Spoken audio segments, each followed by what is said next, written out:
உங்களோட வாழ்க்கையில் நீங்கள் மிஸ் பண்ணவே கூடாத ஒரு வீடியோ தான் இது. ஏனென்று சொன்னால் இந்த வீடியோவில் நாங்கள் சொல்லித்தரப்போகிற விடயம் என்னவென்று சொன்னால் உங்களோட மூளையை முற்று முழுதாக நீங்கள் நினைச்ச மாதிரி மாற்றி அமைக்கும் மெத்தட். அதற்கு சொல்லுவாங்க நியூரோபிளாஸ்டிசிட்டி என்று. நியூரோபிளாஸ்டிசிட்டி என்பது சயின்ஸ் ரீதியான வேர்டாகும். அது ஒரு மோட்டிவேஷனோ ஒரு ஞான ரீதியான ஒரு கருத்தோ அல்ல. என்றாலும் அது ஞானிகளின் கருத்துடனும் மோட்டிவேஷன் கருத்துடனும் அது ஒத்துப்போகின்றது. என்றாலும் இது 100% சயின்ஸ் ரீதியாக சொல்லப்படும். மூளை தன்னைத்தானே மாற்றி அமைக்கும் அந்த ஆற்றலுக்கு தான் நியூரோபிளாஸ்டிசிட்டி என்று சொல்லுவாங்க. இது எப்படி நடைபெறுகிறது என்று நம்ம விரிவாக உங்களுக்கு சொல்லித்தர போகிறோம். ஒரு 5 நிமிடத்தில் நம்ம சொல்லித்தர போகிறோம். உங்கள் வாழ்க்கையை உண்மையில் மாற்றி அமைக்க போகுது இந்த விடயங்கள். இதற்கு முன்னர் நீங்கள் தெரிஞ்சு கொள்ள வேண்டிய பியூர் சயின்டிஃபிக் விடயங்கள் 3 உண்டு. அதுதான் நமது மூளை என்பது எப்படி பிரிக்கப்பட்டிருக்கிறது என்று.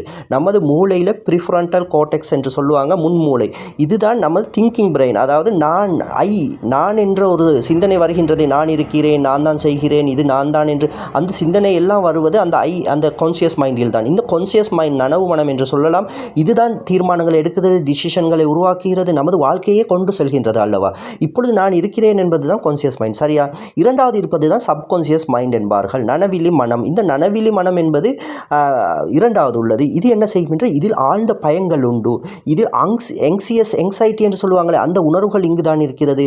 ஆழ்ந்த எல்லா ஆழமான எல்லா உணர்வுகளும் அங்கு தான் இருக்குது. அதுதான் வாழ்க்கையை வடிவமைக்கிறது. நம்ம அறியாமே 24 மணித்தியாலமும் அது பிரெயினை ஸ்கேன் பண்ணி கொண்டு, அதாவது உடலை ஸ்கேன் பண்ணி கொண்டு தான் இருக்கிறது. உடலில் ஏதாவது ஒரு ஆபத்து வருகிறதா என்று பார்த்து கொண்டு தான் இருக்குது. அது சர்வைவலுக்காக, அதாவது உயிர் வாழ வைப்பதற்காக பங்களிப்பு செய்கிறது.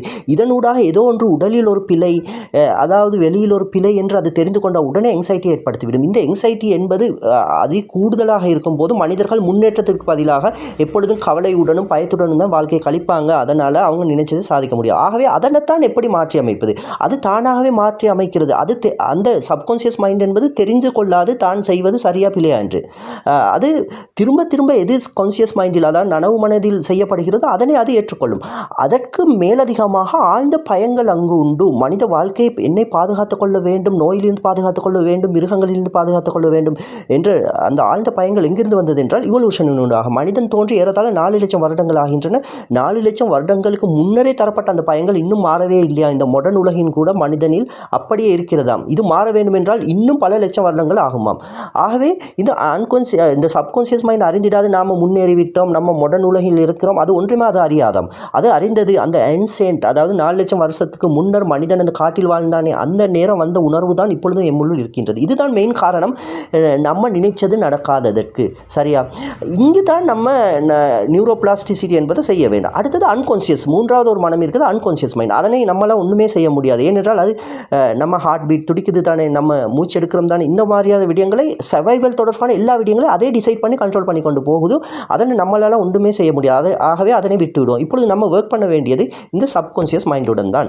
இங்கு தான் நியூரோபிளாஸ்டிசிட்டி உருவாகும். இந்த சப்கான்சியஸ் மைண்டுடன் நம்ம ஒர்க் பண்ணுவது என்று சொன்னால் அதனை நேரடியாக ஒன்றுமே நம்மளால் செய்ய முடியாது. ஏனென்றால் அங்கு தான் எமிக்டலா, ஹைப்போதாலமஸ், இப்படியான பிரெயினின் லிம்பிக் சிஸ்டம், இப்படியான உயிர் வாழ வைக்கக்கூடிய பிரெயினின் பாகங்கள் உண்டு. அவை தான் நம்மளை உயிர் வாழ வைக்குது. முக்கியமான உயிர் வாழ வைக்க வேண்டும் என்றால் நமது நோயிலிருந்து பாதுகாக்க வேண்டும். அடுத்தது நமக்கு ஆபத்து வந்தால் பாதுகாக்க வேண்டும், இயற்கை அனர்த்தங்கள் இருந்து பாதுகாக்க வேண்டும். இந்த விடயங்களை 24 மணி நேரம் பாடியை ஸ்கேன் பண்ணி கொண்டே இருக்குதாம். இது ஸ்கேன் பண்ணி கொண்டு இருப்பது இந்த மாடர்ன் உலகத்துக்கு சில வேளை நோய் இல்லாமலே அது நோய் என்று இருக்கிறது என்று எமக்கு காட்டக்கூடும். அதனால் நம்ம பயத்துடனும் கவலையுடனும் நம்ம வாழக்கூடும். அதனால் ஆபத்து இல்லாமலே ஆபத்து என்று காட்டக்கூடும், கவலை இல்லாமலே கவலை என்று காட்டக்கூடும். பாஸ்ட் லைஃப்பில் நமக்கு நடந்த ஒரு விடயத்தை நெகட்டிவாக எப்பொழுதும் நம்மளே சிந்திக்க செய்யக்கூடும். அது ஆட்டோமேட்டிக்காக ப்ரோக்ராம் பண்ணப்பட்டுள்ளது. இந்த ப்ரோக்ராமை நம்ம மாற்றி அமைப்பது தான் நியூரோபிளாஸ்டிசிட்டி. உதாரணமாக நீங்கள் ஒரு வில்லேஜிலிருந்து சிட்டிக்கு செல்கிறீர்கள் என்றால் அந்த சிட்டி லைஃபுக்கு நீங்கள் அடாப்ட் ஆகிறீங்க உங்களே அறியாமலே. இது நியூரோபிளாஸ்டிசிட்டி தான். பிரெயின் தன்னை மாற்றி அமைச்சு இருக்குது. இப்போ நீங்கள் என்ன செய்ய வேண்டும்? உங்களுடன் ஆழ்ந்த பயங்கள் இருக்கலாம், உங்களுக்கு தயக்கம் இருக்கலாம், எதையா ஒன்று சாதிப்பதற்கு உங்களுக்கு ஒரு மோட்டிவேஷன் இல்லாமல் இருக்கலாம், பரவாயில்லை. நீங்கள் செய்ய வேண்டியது ஒன்றே ஒன்று தான். அதாவது ஏன்சியன்ட் டெக்னிக் தான் இது. ஏன்சியன்ட்டான, அதாவது பழைய காலத்தில் இருந்த ஞானிகள் சொன்ன அந்த டெக்னிக் தான் இது. சயின்ஸும் அதனையே தான் சொல்கிறது, வேறு வடிவில், ஈஸி வடிவில். நீங்கள் ஒன்றுமே செய்ய தேவையில்லை. தினமும் உங்களுக்கு எந்த நேரம் சரியாக இருக்கின்றதோ அந்த நேரத்தில் சற்றே நீங்கள் உட்காருங்கள், ரிலாக்ஸாக உட்காருங்கள். அது தியான நிலையில் உட்கார வேண்டும் என்று இல்லை, கண்ணை மூடவும் தேவையில்லை. மூடினாலும் நல்ல, மூடாவிட்டாலும் நல்ல. சற்றே கவனித்து கொண்டிருங்கள். இந்த எண்ணங்கள் எனக்கு வந்திருக்கின்றன, இப்பொழுது நான் இந்த எண்ணத்தை அனுபவிக்கிறேன். அதாவது நீங்கள் கவனிப்பது என்பது உங்கள் மேல் மனம். ஐ என்று கூறினோமே, நான் என்று இருக்கும் அந்த மனம், நனவு மனம் என்று கூறினோமே, கான்சியஸ் மைண்ட், அதுதான். அதனால தான் கவனிக்கிறீங்க. அதனால் திரும்ப திரும்ப கவனிங்க. இந்த எண்ணம் வந்திருக்கு, இந்த பயம் இப்பொழுது தோன்றும், நான் நோயை பற்றி பயப்படுறேன், நான் எதிர்காலத்தை பற்றி பயப்படுறேன், நான் இறந்த காலத்தில் நடந்த ஒன்றை பற்றி கவலைப்பட்டு கொண்டு இருக்கிறேன். அப்படி கொஞ்ச நேரம் நினைச்சு பாருங்கள். நீங்கள் நினைக்க நினைக்க நினைக்க நினைக்க என்ன செய்யும் என்றால் அந்த டேஞ்சர் இல்லை. அதாவது நீங்கள் ஒரு விஷயத்தை திரும்ப திரும்ப எந்த ஒரு லேபலும் செய்யாமல் இது நல்ல எண்ணம் கெட்ட எண்ணம் என்று லேபலும் செய்யாமல் சும்மா பார்த்து கொண்டு இருக்கிறீங்கன்னு சொன்னால் இதை தான் தியானம் என்று கூறுவாங்க. நம்ம சிம்பிளாக சயின்டிஃபிக் ரீதியாக சொல்கிறோம் நியூரோபிளாஸ்டிசிட்டி என்று. நீங்கள் அப்படி பார்த்து கொண்டு இருக்கிறீங்கன்னு சொன்னால் என்ன நடக்கும் என்றால் அது மாறுமாம். ஏன் அது மாறும் என்றால் உடம்பு தெரிஞ்சு கொள்வது தானே. நீங்கள் திரும்ப திரும்ப செய்வதன் ஊடாக மட்டும்தான் அந்த சப்கான்சியஸ் மைண்ட் மாறுமே ஒழிய வேறு எதனாலும் அது மாறாது. தியானமும் இதை செய்து அல்லவா. ஆகவே உங்கள் பயங்களை உங்கள் மனசில் தோன்ற எண்ணங்களை அந்த நேரமே கவனித்து கொண்டிருங்க. சும்மா கவனித்து கொண்டிருங்க, ஒன்றுமே செய்ய வேண்டாம். இப்படி நீங்கள் அட்லீஸ்ட் ஒரு 2 வீக்ஸ் செய்யும் போது உங்களுக்கு மாற்றம் தெரியும். என்ன எப்படி அது நிகழ்ந்தது என்று உங்களுக்கு தெரியாது. நீங்கள் புத்துணர்வை பெறுவீர்கள். இதனை நான் சாதிக்க வேண்டும். உங்களை அறியாமலே மோட்டிவேஷன் வரும். உங்களை அறியாமலே மனிதர்கள் உங்களை தேடி வருவார்கள். வெற்றிக்கான வாய்ப்புகள் உங்களை தேடி வரும். நோயை பற்றி நீங்கள் பயந்து கொண்டிருந்தால் அந்த நோய் பயம் நீங்கும். பேயை பற்றி பயந்தால் அந்த பேய் பயம் நீங்கும். அது எப்படி நீங்கியது என்று உங்களுக்கு தெரியாது. நீங்கள் தெரிந்து கொள்ள வேண்டிய அவசியம் இல்லை. ஆகவே பிரெயின் நீங்கள் திரும்ப திரும்ப நினைச்ச ஒரு விஷயத்தால் மாறிவிட்டது. நினைச்சது என்றால் நான் நல்லா ஆக வேண்டும், நான் முன்னேறுவேன், அவ்வாறு நீங்கள் நினைக்கவில்லை.